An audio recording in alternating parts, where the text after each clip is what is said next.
Record. Tristan, I solicited for questions for you yesterday, and the most people sent in was just tell him how proud we are of him.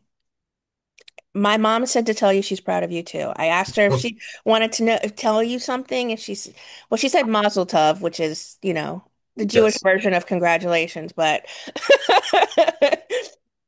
how does it make you feel to be such a overwhelming fan favorite winner this season? I mean, I guess I didn't realize I was a fan favorite, but I did receive a lot of support, and I'm really grateful. And I'm happy that it was like very positive. What inspired you to put yourself up for this? People, just other people, just to give other people use this platform to give myself the platform to give other people a platform. I mean, Gregory Gourdet could have not been prouder of you last night and celebrating the Afro-Caribbean spin on Italian food. You just put your touch on these incredible dishes, not just in the finale, but throughout the entire season. Is there a specific dish that you're most proud of, the work you created, not necessarily even in the finale? I mean, my very first dish that I won with, the pepper pot dish, kind of just solidified that it was a where I mean, I was gonna do what I was gonna do anyway, but it was like a worthwhile venture to do. Like this will hit on the ways that I think it would and should hit. So for the rest of the cuisine. I thought you were going to say the foraging one because, as you said, not many Africans were Yeah, camping, but then you put an entire, culture into foraging and camping. You figured it out and you pulled it through. I think maybe you won the most challenges at this point throughout Top Chef this season, out of all the other contestants, which was absolutely bananas. And I know that Tom stepped in to you guys to say how proud he was. After the first dish, the first course, you guys in the finale heard from Tom. What did that mean to you to and that, intense of a moment to hear Tom just stepping in to telling you, keep up the good work. it's honestly it was quite scary. Like, why is he back here? This is our time.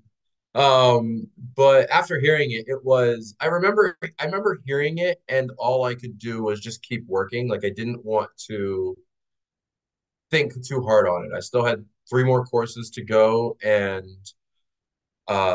it was encouraging, but I was just kind of really focused on just continuing. But it was really really nice to My goodness, you got so much compliments throughout every single challenge. I know you talked about the pepper pot being the favorite dish, but was there a particular challenge maybe that you able to push through that you were most excited about the either the challenge that you survived or the dish that everyone put forward. Maybe it was Restaurant Wars, where that's maybe, that's often the toughest challenge of the season compared to maybe standing on a Mission Impossible ledge in Seattle.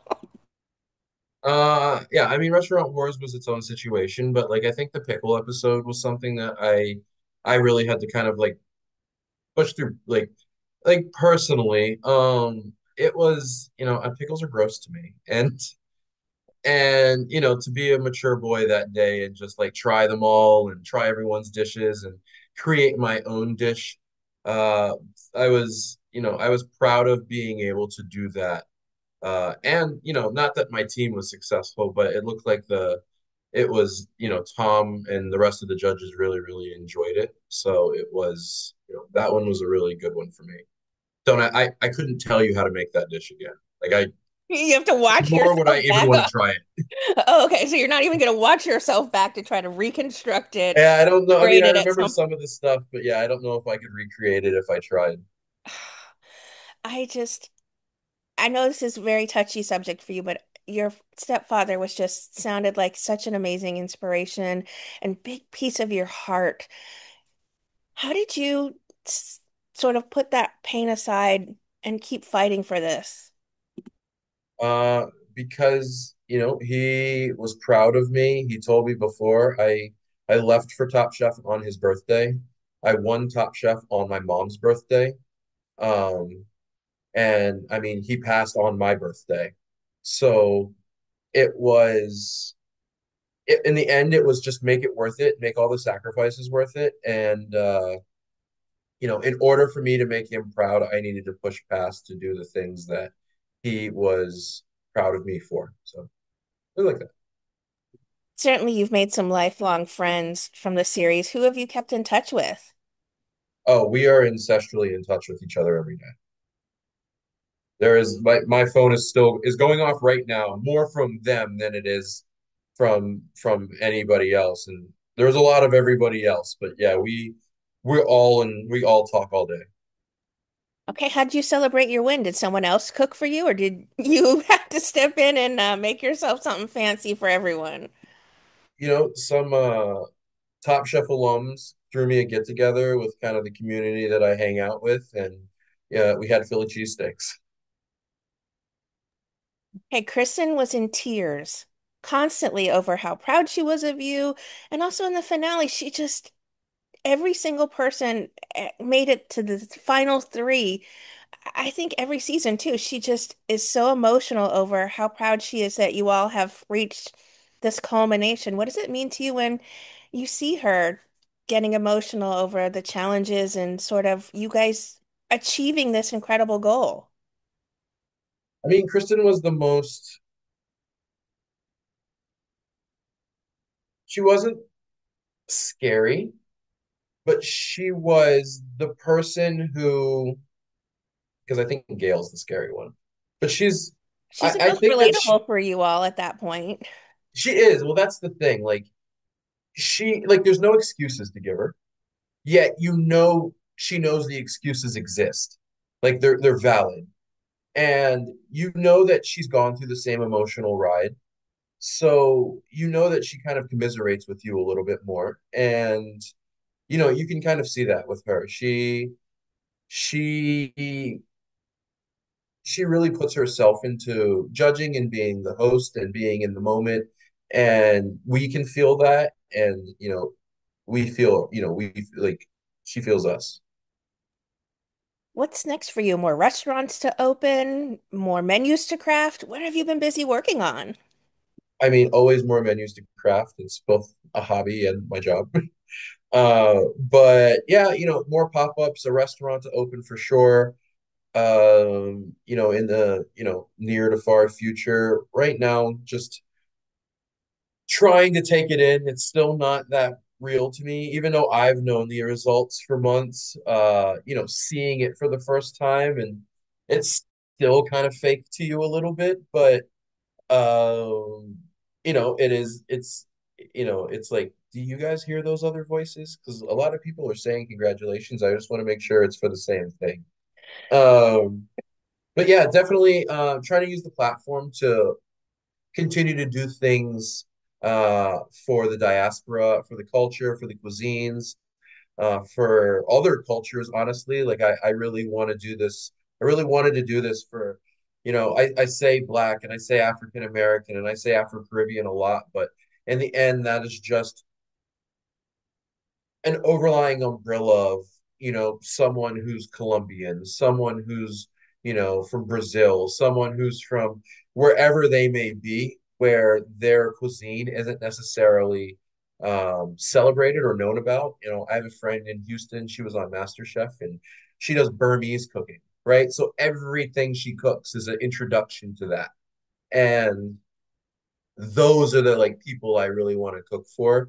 Um, because every cuisine deserves a shot to be, from street food to fine dining.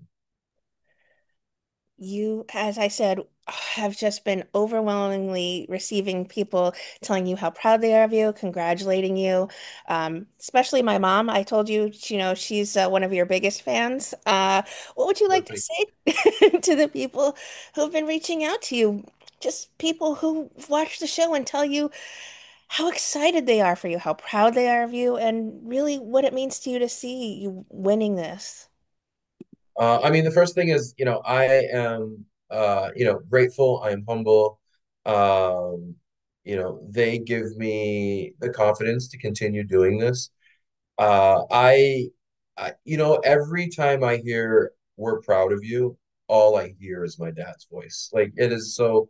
it's like I get to hear it at this point 21.3 thousand times. So it is just it's an amazing, and I can't believe the amount of support that I've gotten. It's part of the thing that makes it, unreal. But I'm truly humbled by it. And please tell your mother, thank you.